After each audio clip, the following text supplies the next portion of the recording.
کہانی ایک جوڑے سے شروع ہوتی ہے جو اپنے کار میں بیٹھے اسکول کی لڑکیوں کے ایک گروپ کو گھور رہے ہیں۔ جیسے ہی اسکول کی گھنٹی بجتی ہے وہ دیکھتے ہیں کہ ایک لڑکی اکیلے گھر جا رہی ہے۔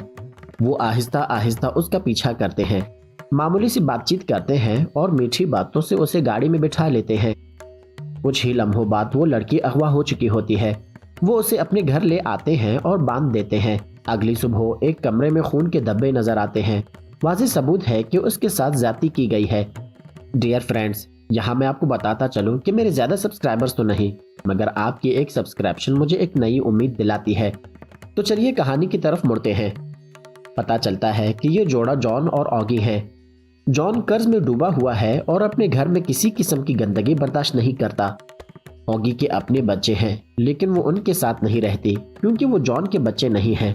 اگلی ہی صبح جان لڑکی کو بے دردی سے قتل کر دیتا ہے اور اس کی لاش جنگل میں کہیں دفنا دیتا ہے۔ اس کے بعد کہانی کا رخ میری کی طرف مڑتا ہے۔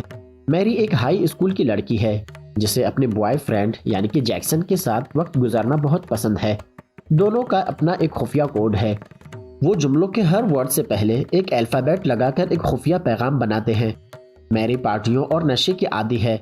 اس کے والدین کی طلاق ہو چکی ہے اور وہ اب اپنی ماں کے ساتھ رہتی ہے جو ایک نڈر اور آزاد خیال مہیلا ہے۔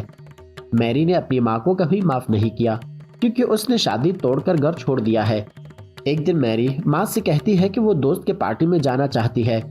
ماں صاف انکار کر دیتی ہے۔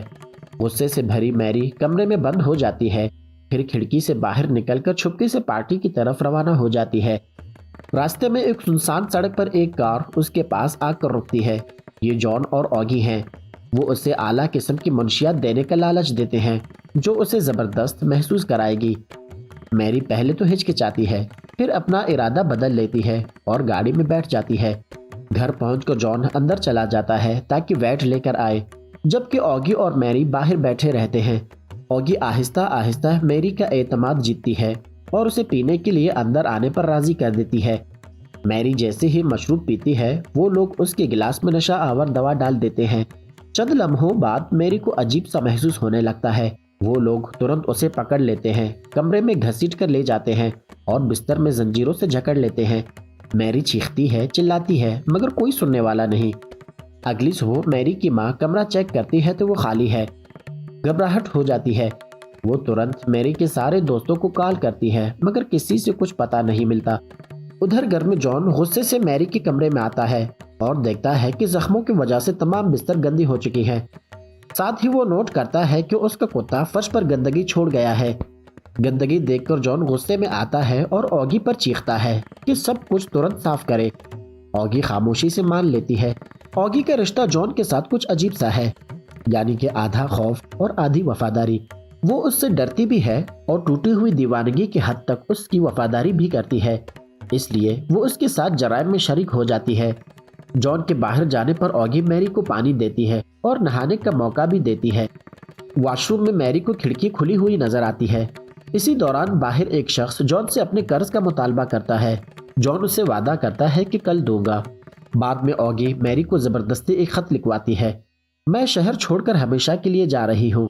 لیکن میری چالاکی سے ایک پرانے خط کا پتہ اور ایک خفیہ کوڈ اس نئے خط میں چھپا دیتی ہے تاکہ اس کے والدین یا بوائے فرینڈ اسے پڑھ کر اس کی جگہ جان سکیں۔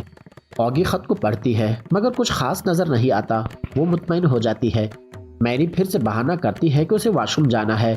آگی اجازت دے دیتی ہے لیکن جان اچانک آ جاتا ہے اور کہتا ہے میں سنبھال لوں گا۔ اندر وہ دروازہ بند کر دیتا ہے۔ باہر کھڑی آگی کے دل میں حسد اور غصہ پیدا ہو جاتا ہے۔ وہ سوچتی ہے کہ اندر کیا ہو رہا ہے۔ جنون میں آ کر وہ دروازے پر زور سے دستک دیتی ہے۔ جان جیسے ہی دروازہ کھولتا ہے آگی اس پر جھپٹ پڑتی ہے۔ دونوں بہک جاتے ہیں۔ اسی افراتفری میں میری فرار ہونے کی کوشش کرتی ہے۔ وہ کھڑکی کی طرف بڑھتی ہے مگر کتا اسے دیکھ لیتا ہے اور زور زور سے بھونکنے لگتا ہے۔ جان آگی کو دھکیل کر کمرے میں لپکتا ہے لیکن میری غائب ہو چکی ہوتی ہے۔ اصل میں وہ واش روم کے ٹب کے پیچھے چھپی ہوئی ہوتی ہے۔ موقع ملتے ہی وہ دبے قدموں باہر نکلتی ہے، کچن میں جا کر چاقو اٹھاتی ہے اور دروازے کی طرف بڑھتی ہے، لیکن جان اسے پکڑ لیتا ہے اور پھر سے بستر میں باندھ دیتا ہے۔ اس بار اس کی چیخیں ہمسائے تک سنائی دیتی ہیں۔ मगर ऑगी शोर मचाकर और गालियां देकर हमसाए को भगा देती है। जॉन ऑगी पर बहुत गुस्सा करता है और खबरदार करता है अगर दोबारा गड़बड़ की तो नतीजे बहुत बुरे होंगे। इसी दोपहर ऑगी चुपके से वो खत मैरी के माँ के मेल बॉक्स में डाल देती है। मैरी के वालिदैन पुलिस के पास रिपोर्ट दर्ज करवाने जाते हैं। थाने में उन्हें दिगर गुमशुदा लड़कियों के पोस्टर्स नजर आते हैं। मैरी की माँ शक करने लगती है कि शायद उसकी बेटी भी अगवा हो चुकी है, लेकिन पुलिस उन्हें टाल देती है और कहती है कि इंतजार करें। घर वापस आकर उन्हें मैरी का खत मिलता है। माँ को यकीन नहीं आता कि वो खुद भाग गई है। पिता तुरंत इल्जाम माँ पर डाल देता है। इसी दौरान जब ऑगी घर पर नहीं होती, जॉन्ग पूरी तरह नंगा होकर उसके कमरे में घुस जाता है। वो उसकी टांगें बांधकर उसे ज्यादती के निशाना बनाने की कोशिश करता है। खौफ के मारे मैरी खुद पर काबू नहीं रख पाती और बिस्तर गंदा कर देती है। जॉन को गंदगी से सख्त नफरत है। इसकी हालत देखकर उसका मूड बदल जाता है। वो तुरंत गंदी चादर उतारकर वॉशिंग मशीन में डाल देता है और नई चादर बिछा देता है। जब ऑगी वापस आती है तो देखती है कि जॉन नंगा भागता हुआ अपने कमरे की तरफ जा रहा है। शक की आग उसकी दिल में भड़क उठती है। वो गुस्से में मैरी के कमरे में दाखिल होती है। मैरी कांपती हुई जुबान से कहती है, जॉन ने मुझ पर हमला किया है। ऑगी फिर जॉन के कमरे में जाती है और देखती है कि वो सो रहा है। उसके दिल में अजीब से ख्यालात पैदा होने लगते हैं। वो सोचती है कि क्या मुझ में कोई कमी है। ऑगी के दिल में सवाल उठता है, क्या इसलिए जॉन हमेशा इसके ना होने पर दूसरे महिलाओं की तरफ माइल हो जाता है। जवाब की शिद्दत से तलाश में वो दोबारा मैरी के पास जाती है। मैरी सीधे और कड़वे अल्फाज में कहती है, जॉन तुम्हें इस्तेमाल कर रहा है, तुम्हारे बच्चों से मोहब्बत नहीं करता और ना ही तुमसे मोहब्बत करता है। ये सुनकर ऑगी फैसला करती है कि अब वो जॉन से सीधी बात करेगी।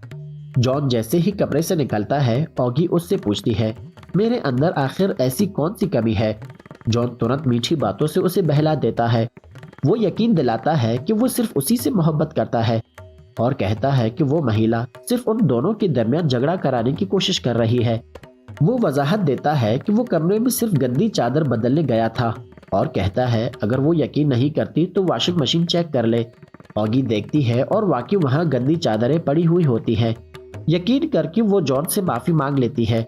जॉन फिर कहता है कि वो सुबह मैरी को हमेशा के लिए खत्म कर देगा, मगर आज रात वो दोनों इसके साथ कुछ मजा लेना चाहते हैं। ऑगी मान जाती है।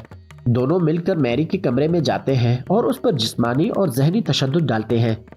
अगले दिन जॉन जंगल में जाकर मैरी के लिए कब्र खोदता है।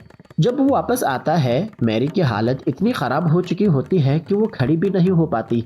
दूसरी तरफ मैरी के वालिदैन वो खत उठाए मैरी के बॉयफ्रेंड के पास पहुंचते हैं। जैक्सन खत में छुपा हुआ कोड पढ़ लेता है और एक पता ढूंढ निकालता है। वो सब पुलिस स्टेशन पहुंचते हैं, मगर पुलिस मदद करने से साफ इनकार कर देती है। कोई चारा न देखकर वो खुद ही मैरी को ढूंढने निकल पड़ते हैं। घर पर जॉन देखता है कि कुत्ते ने एक बार फिर से गंदगी कर दी है। वो गुस्से में अंधा होकर मासूम जानवर को बेरहमी से कत्ल कर देता है। ये कुत्ता ऑगी के लिए बच्चों जैसा था। उसने उसे अपने बच्चों की तरह पाला था। इसकी लाश देखकर ऑगी टूट जाती है। आंखों में आंसू भर आते हैं। वो जॉन की वहशत से नफरत करती है, मगर जॉन माफी मांगने की अंदाज अपनाता है और उसे लालच दिलाता है, मैं तुम्हारे बच्चों को भी यहाँ ले आऊंगा, हम सब इकट्ठे रहेंगे। बाद में ऑगी मैरी को एक और खत लिखवाती है और फिर उसे जहर की गोलियां निगलने पर मजबूर करती है। उसी वक्त बाहर एक आदमी अपना कर्ज वसूल करने आता है। जॉन दरवाजा खोलता है तो अचानक एक महिला की आवाज जोर से गूंजती है, मैरी। ये इसकी माँ की आवाज है। मैरी का दिल धड़क उठता है। माँ उसे ढूंढते हुए यहाँ तक आ गई है, लेकिन ऑगी ने उसका मुंह दबाया हुआ है। वो पुकार नहीं सकती। जॉन कर्ज अदा करता है और वापस अंदर आकर मैरी का गला घोंटने लगता है। इसी लम्हे ऑगी को एहसास होता है कि वो उसका साथ देकर गलत कर रही है। अगर मैं अपने बच्चों को देख नहीं सकती तो क्या मैं एक और माँ को उसकी बेटी खो देने दूं? ये सोचकर वो जॉन पर चाकू से हमला कर देती है। मैरी मौके से फायदा उठाती है और खिड़की से छलांग लगाकर भाग जाती है। बाहर निकलते ही उसके माँ उसे देख लेती है। दोनों एक दूसरे को जोर से गले लगा देते हैं। इसके साथ ही इस खूबसूरत सी मूवी की कहानी यहीं पे खत्म हो जाती है। लेकिन सबसे चौंका देने वाली हकीकत यह है कि ये कहानी एक हकीकी वाक़े पर मुबनी है।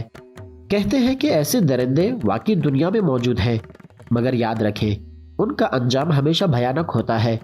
इसीलिए बुराई से 50 कदम दूर और बुरे इंसान से 100 कदम दूर रहना चाहिए। अगर आपको ये कहानी अच्छी लगी तो हमारे इस छोटे से चैनल को लाइक और सब्सक्राइब कीजिएगा।